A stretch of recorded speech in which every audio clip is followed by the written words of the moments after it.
Peace. I wanted to make a video blog and talk about an experience I had yesterday that I thought was really beautiful, and it's very perplexing as well, you know. And I just kind of want to talk about it because I think it's really interesting, and it really moved me to a different level of understanding, you know. So I want to talk about it because lately I've been feeling that I'm not really in tune with American Christianity, because how American Christianity been treating, particularly like evangelical Christianity, not the totality of Christianity, but evangelical, which is a branch of Christianity. I haven't been really feeling good about how they've been pursuing this whole conflict in the Middle East, and also how they're supporting, genocide and so on and so forth. No one's that doesn't sit right with anyone, particularly me. It doesn't. So, so I've been feeling really disenfranchised about Christianity, evangelical Christianity, and the modern sense, if you will, for lack of a better word. And yesterday I had this really weird experience. That was really really beautiful, and I want to talk about it. It kind of like opened me up to this new understanding of what it means to be spiritual and what it means to be religiously political, and that's what I want to talk about. So the whole day started with me getting into this debate with my roommate about evangelical Christianity, namely political Christianity, and how I feel like it's really hurt in the consciousness of the average American because of the Middle Eastern conflicts and how they're supporting genocide, basically, and they're not even given a reason to why they're supporting genocide. But I know the reason is more than it has a lot to do with politics. It has a lot to do with conservatism. It has a lot to do with just like modern evangelical Christianity. Is all is You could go on many different routes to explain why this is happening, but it's happening nonetheless, and it's not a good thing, because I think anyone that believes in God, anyone that believes in love, should be anti-war, should be anti-genocide. That's what I think. That's common sense 101, but obviously that's not happening. There's this, an agenda for these people and everything, and it's just making Christianity look really bad to the rest of the world, and everything. So it's not sitting right with me. It's making me feel really uncomfortable, and in a lot of respects, it's making me feel angry that this is happening and this exists. So I got into this conversation with my roommate because my roommate's an evangelical Christian, and she's one of those people that believe in supporting the genocide and also supporting the Zionists and so on and so forth and everything. And also she believes in prophecy, and she believes in, end time scenarios, that world ending and Jesus coming back and so on and so forth and everything, which that's totally propaganda. That's totally like fantasy and so on and so forth and everything. And she's not even educated enough to know where that teaching came from. That's a newer teaching that was developed in the 1890s. That's not a significant old teaching that's in the Bible. This goes back hundreds or even 2,000 years ago. That's a kind of a fairly new thing, that teaching, that seeped into Christianity in the 19th century and everything. But she doesn't do enough research to know that. But there's people that believe that nonetheless and everything, and that's why there's so much support for genocide, so much support for the Zionists and everything. So we were talking and everything, but then I thought to myself, I was like, God, I would love to educate people. I would love to let people, because I'm into history. I'm into like, especially history that has to do with religion, especially history you have to do with American politics. And I think that I have a good understanding of it, and I can like bring light to a lot of the issues and talk to people and explain things for people could not be led astray, and they will understand what's really going on, the significance of what's really going on, because there's so many separate narratives, and a lot of the narratives are not even being expressed or being explained to the common person. It's only people just believing in like their religion and their pastors and politicians and so on and so forth and everything, which we know that's not a good thing. And so I was like, man, I would love to, because as I was talking to her, she was like, wow, you make a lot of sense. I didn't think of that. You make a lot of sense. That makes sense to me. And I realized that I was making her, helping her to understand and stuff. And she was just like, wow, that makes a lot of sense. I didn't think of that. I didn't think of that. And then I realized for myself that I have a lot of knowledge on this subject. Obviously, I've been studying it for a long time and everything. But as I left her, I went to a cafe and I took my bike, my e-bike and everything. And as I was going to the cafe, I was thinking about how I felt so good talking about that subject and how I think it's really interesting and how I would like to help people to see through what is significantly substantial and what's not, because there's a lot of propaganda, there's a lot of conspiracy theories tossed into it. And I think that I have a natural gift to explain things to people. So I was actually thinking that it made me feel good to be goal oriented in that aspect and everything. And I went to the cafe, got my tea, and I was doing the painting and everything, hung out for a long time and stuff. Then on my way back, I was just thinking about how evangelical Christianity has this like hold on people and how it's such a hard to get people out of that hole because people are so brainwashed into believe in certain things and and everything. And I was like, is it even worth my time to talk to people about it? Because people are going to be brainwashed to the end anyway. And as I was thinking that, I was riding my bike and I passed this church. It's called the United Church. It's a non-denominational church. And it's on South Broadway. It's probably like a few blocks north of I-25. And I like the way this building looks. It's a very modern building, but it's really pretty and everything. And I was riding my bike past it. And as I was approaching this building, I saw this guy carrying this big thing leaving the building. And so behind him, I could see a bunch of people dancing in the church and stuff. And I was like, it's weird that they're having a service, a sermon or service at 7 o'clock at night or 8 o'clock, whatever, evening service. So I asked him what was going on. And he said, oh, once a month they have this vigil, and people dance and people sing to God and everything.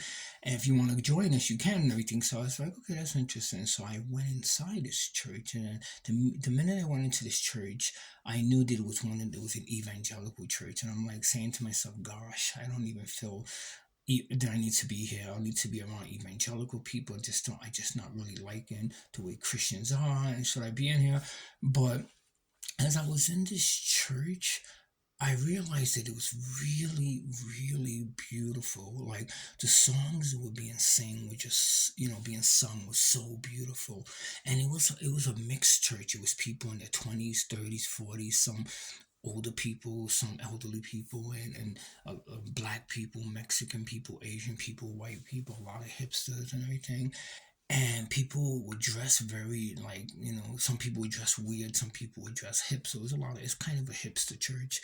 And people were dancing, and this guy came up to me and started talking to me. And he was like, he had this like really presence about him that was very present. Like a lot of times people talk to you and they're not present, they're like far away. You could feel that they're far away from you, even though they may be standing kind of close to you. You could just feel it. And that comes from an attitude of judgmentalness. When people judge other people, it doesn't have to be that they're judging people in a bad way, but it could be that just people always feel uncomfortable with people that they don't know and people that look different than them. They always have this feeling of apprehension, and you could feel that the minute they approach you. But with this guy, I didn't feel that. Like I felt like this, almost childlike openness that was pretty amazing to me and stuff. And he was talking to me, and I'm kind of like that naturally. That's how I am. But I rarely meet people who are like that. So I was talking to him, and I asked him what kind of church was this church, and he told me it was a charismatic church. And I'm very familiar with charismatic church.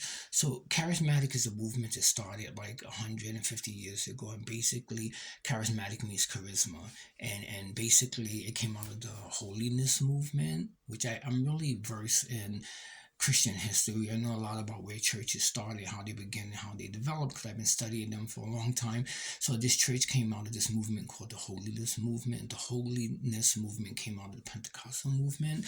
And so basically these people believe in like this charisma of the Holy Spirit, this kind of like this energy that God sent to the earth after Jesus died and went to heaven. And basically it's like this rapturous feeling that people have when the Holy Spirit speaks through them. And I'm very accustomed to this feeling. And I grew up Catholic, and Catholicism is all about the Holy Spirit. It's all about this feeling, this energy of the Spirit, and the Trinity, Trinitarian Spirit, whatever and stuff.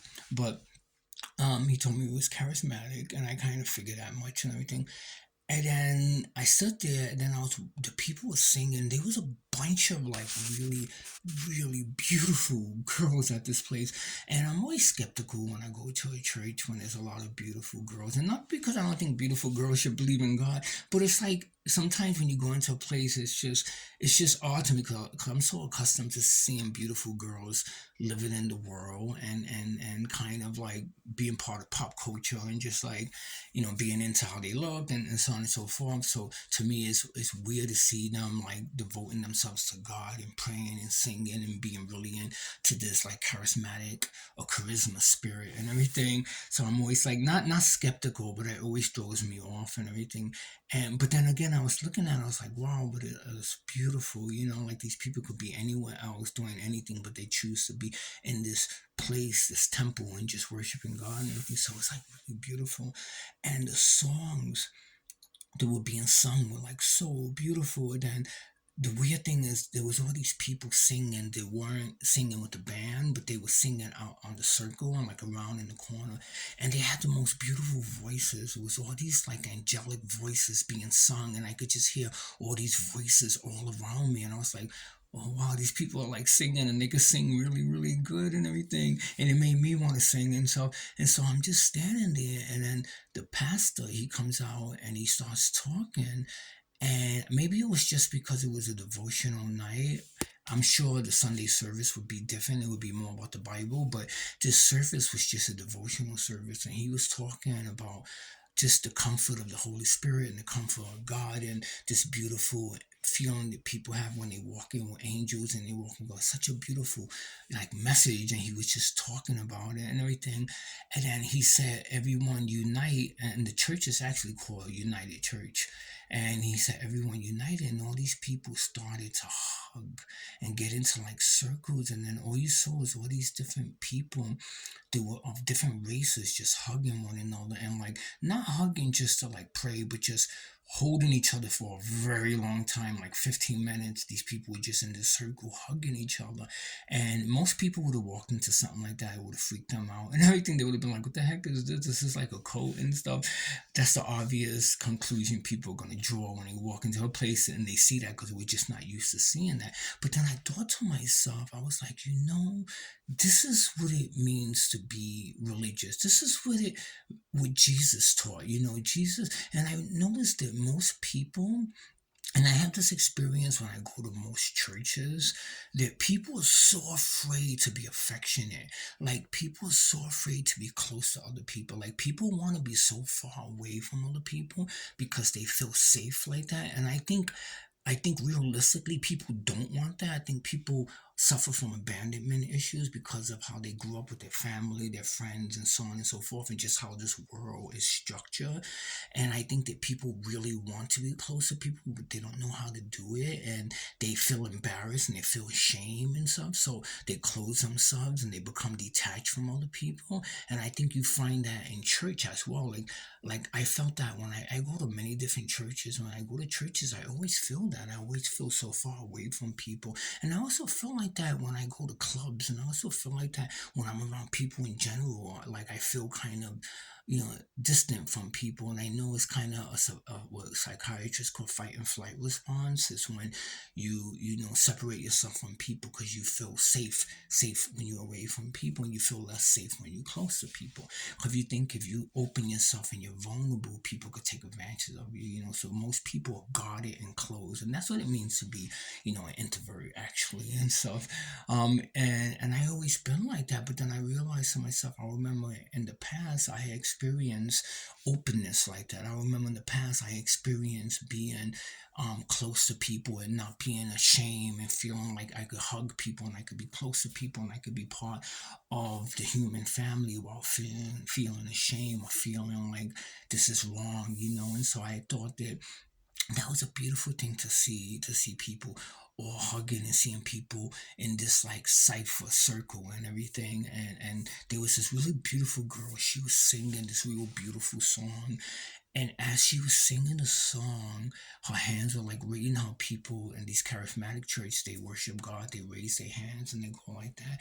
And she was really singing. She wasn't like just performing a song. She was really singing to her personal God, what God is to her, and you could actually see it in her face and you could see it in her expressions. And it was just so beautiful to experience. And on the upper side of her was this real beautiful, like she probably could have been Native American or Mexican girl, and she was crying and she was singing and everything. And I thought to myself, it triggered something in me because I remember like probably a long time ago, 10 years ago or something, I don't know how long ago, when I lived in Canada. I remember I went to this church, which was a charismatic church, and it's called the Calvary Chapel. They're like all over America, they're all over the world and stuff. But I went to one that was an English church because where I was living was all French, and all the churches were French, and no one spoke English. But this one church was an English church, so I want to go to the English church. So I remember when I went into that church, there were people like these people singing this beautiful hymn, and these girls were singing and dancing and just moving their hands in the air. And I remember they were crying, these girls on stage, and they were worshiping God. But as they were worshiping God, they were crying.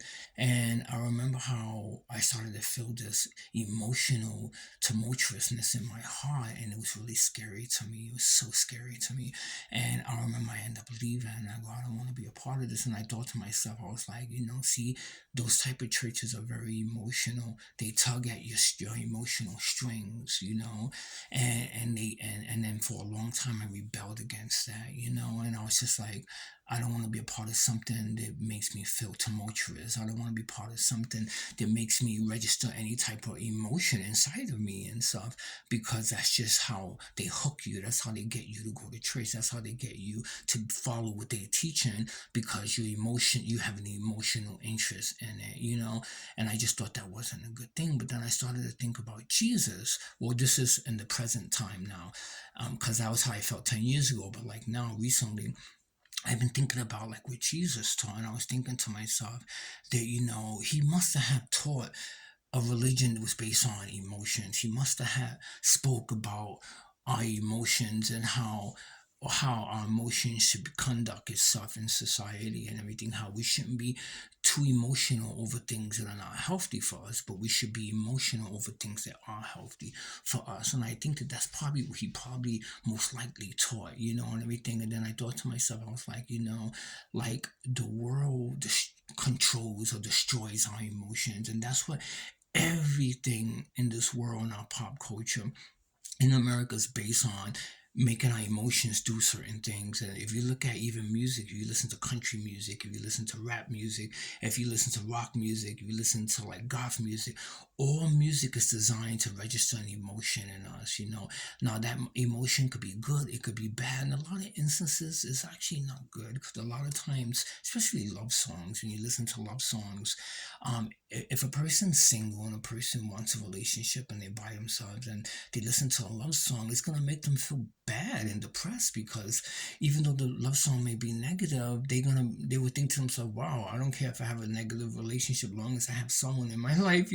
I mean, that's just something people think of and go through, but it's a tumultuousness that's going to be developed by what are they hearing, the music they're hearing. So in a lot of respects, modern music is not good at. But the point I'm trying to make, that everything registers emotion, whether it's a good or bad, we don't know, but it registers an emotion. But how about religion? Religion should be able to do that. Religion should be able to like register an emotion on us, and we should set aside our trauma. We should set aside our emotional, issues we have, our negative issues we have pertaining to us being close to people. We should discard that and be open and be like sponges that soak in the love of God, And so my attitude now is changing. And as I was standing there and seeing all these people, and I was like, oh, these people are not ashamed to be viewed as being religiously fanatical, or just being weird, or just like, dancing in a certain way and just glorifying this invisible God and everything. Like, why they're not ashamed? And I thought about an incident I had like many years ago, probably in the 90s, when I was living in Boulder, and I ended up leaving Boulder, going to California to hang out with these people that I met online. That was this kind of like this religious group of hippies and stuff, and punk people. They were punk and hippies and alternative people, and they were called Prodigal Project. I remember the name of the group, and I went to meet these people. And I remember, like, when I got there, the people that ran that organization, they were these elder people. They weren't really nice. They didn't like me and my girlfriend at the time, because we were very punk and gothic looking at that time, very extreme. We were travelers and homeless and everything, and they didn't like us, so they were in opposition to us. But the people that went to this church loved us. The people that went to this church adored us, and they just wanted to hang out with us, and they wanted to be around us, and they wanted us in their presence. It was just this beautiful acceptance. And then I saw what it meant to be a Christian through the eyes of these people, just how they treated us. But then I saw the negativity, and I saw the evilness behind the elders, the fact that they didn't accept us, and how they were in some opposition to us, and then want us around. So the contrast was shocking to me and everything. But when I was in this church for like a very short time, probably 2 or 3 weeks, I met this couple, and this one girl, I remember her name. Her name was Michaela, and she was this beautiful hippie that had long blonde dreads, and she had a boyfriend named Paul, and her boyfriend Paul looked like Jesus, I guess the white version of Jesus. He had the beard, he had the green eyes, he had the hair, and he just looked like the painting of Jesus. And we would go to the street, and we would try to convert people to like Jesus, and we were like Jesus warriors. And I was super like goth and punk, and my girlfriend was super punk rock and goth, and we would look really spooky and crazy, but we were like on fire for God. We were telling people about God and about Jesus. We were on the street and everything. And this there was a soup kitchen that would give us food, and we would take food, and we would walk up and down Haight and Ashbury Street. And if anyone been to Haight and Ashbury, is a mecca of alternative, people just hanging out, bunch of people always hanging out. And so we were feeding all these homeless people. We were feeding all the drug addicts. And I remember that was the only time in my life that my social consciousness was diminished. What I mean by that is that I felt like all fear was gone. I felt like I was part of like this cosmic, beautiful family called humanity, and it was just this amazing feeling. And I felt like I was walking on air. And then the girl Michaela, I ended up hanging out with her. Me and her, we ended up walking around for like 2 hours, like giving people these little pamphlets that said God loves you on it, and feeding people and giving them sandwiches. And I remember how this girl would walk around barefooted, like she just walk around. And at the time, I was walking around barefooted, and I had black fingernail polish on my nails and my feet, and I was wearing black lipstick. I was really goth looking, and I was wearing a long skirt, and I was barefooted, and I was walking around, and she was barefooted.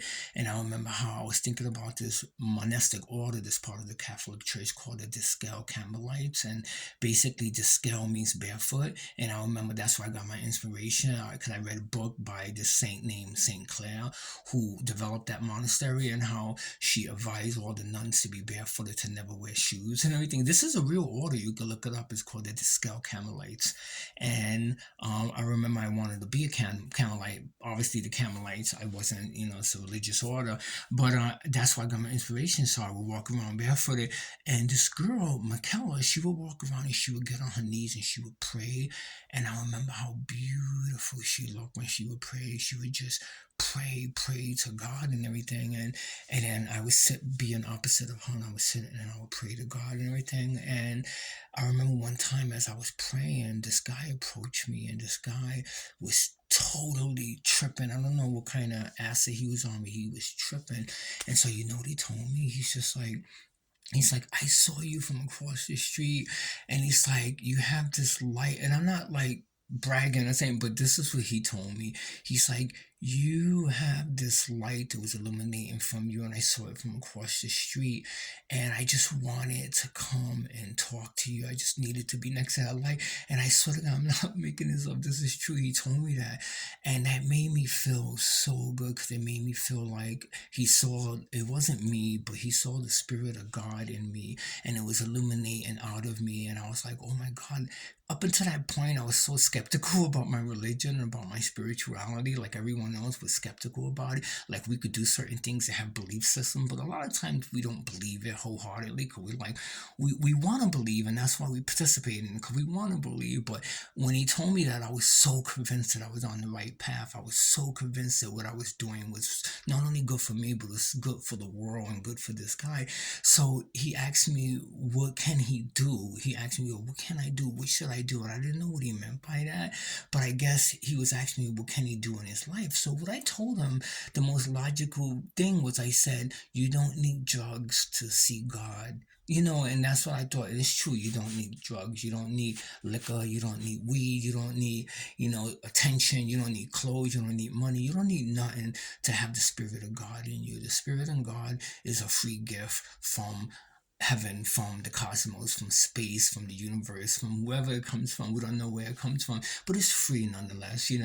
And we don't need to adapt anything in this world. The world doesn't add anything to us. It doesn't give us anything. It really doesn't.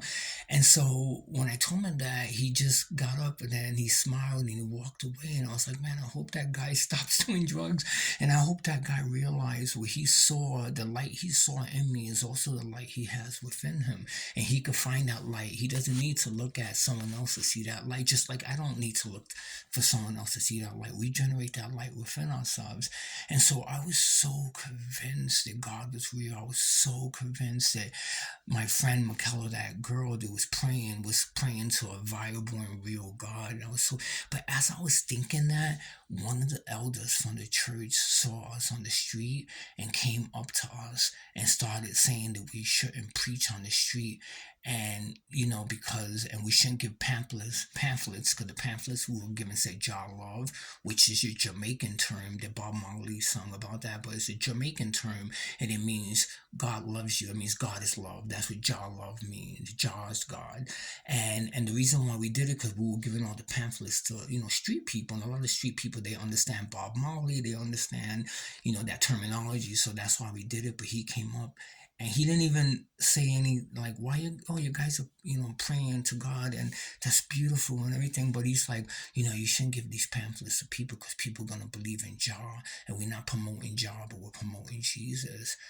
And when he said that, it was like a spear in my heart, because I was just like, I was feeling this beautiful cosmic feeling, this feeling of unity and love and goodness, and this guy diminished that in a split second by bringing the political stuff into the arena, because that's what he was saying, very political. And I was just like, oh my God, why the somatics? Why, why do that to us when we in a good space right now? But then that's when I realized many years, because after that, I stopped little by little. I just broke away from that group. And then I ended up coming back to Denver, Colorado, and I ended up like becoming an atheist for like a very long time because I felt so disenfranchised by the elders of this church, and also just the opposition I always get from religious leaders and everything, and how I started to realize that there's a big chunk of Christianity that I think is very wicked. I really do, and I think that it stops the growth of spirituality and people who have sincere hearts. And I realized that many years later, but I remember how I went through many years not seeking God. I went through many years not thinking about God because I always thought about these people. And I thought that's what the spirit of demonic spirit does. That's what the spirit of apprehension does. That's what the spirit of doubt does. That's what the spirit of despair and divisiveness does. It separates us from the glory of God. It really does. And it brings us to this place of darkness. And there's like this inner promotion, like people promote separation, and people promote anguish and separation and distance and divisiveness and everything. And it's at the hands and the expense of the people who have sincere hearts. Like I was innocent at the time, And I lost my faith because of these people. And so that fast forward now to what I was experiencing in church when I was standing there with my arms folded and I felt so guarded and so close, and all these people arms are open and they were separate, accepting God. It made me think about that feeling, how I had the spirit of God, which was non-judgmental. It was open. It was just receiving the light, and also, having this light go through me, like, immaculate conception. That's a concept in Catholicism. Like the Virgin Mary, she's considered the immaculate conception, which means that her vessel, her body, her temple was unvarnished. It wasn't dirt. It was no dirt on it, no mud on it. It was clear. So light was to illuminate through it. And that's where we get the word clean from, actually. And that's where we get the word immaculate conception from.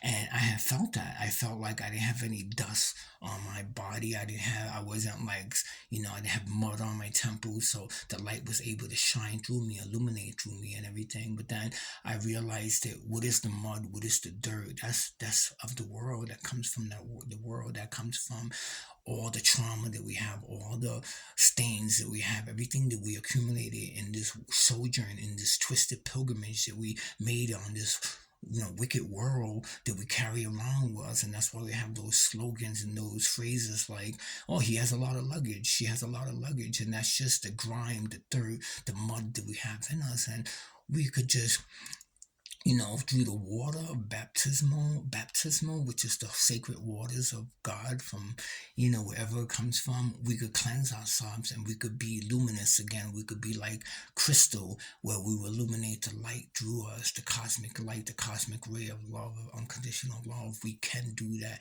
because I experienced that, but we need to spray ourselves with the water, the eternal well springs of light, the eternal well springs, which is the Alpha and the Omega, the beginning and the end, which is the illumination and the light, the well springs of love and joy and goodness, and cleanse ourselves, and we will illuminate that light through us, and then we'll walk around and be empty vessels without any, negativity and tarnish on our bodies, on our temples.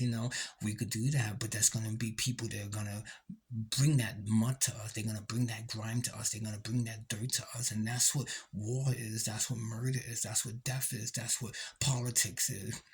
It makes us dirty. It makes us carry that dirt around with us when we're not meant to do that. We're not meant to walk around and carry dirt and carry mud and carry despair. We're not meant to do that, and to feel abandoned by the world and think those thoughts. We're not meant to do that. We are totally not meant to do that. But as I was in this church, for a split second, a couple of seconds, I felt that, even though I was very guarded and I had my arms folded and I didn't want to participate and didn't want people to touch me or be close to me because of my experience of trauma and so on and so forth, and my abandonment issues and everything with my family.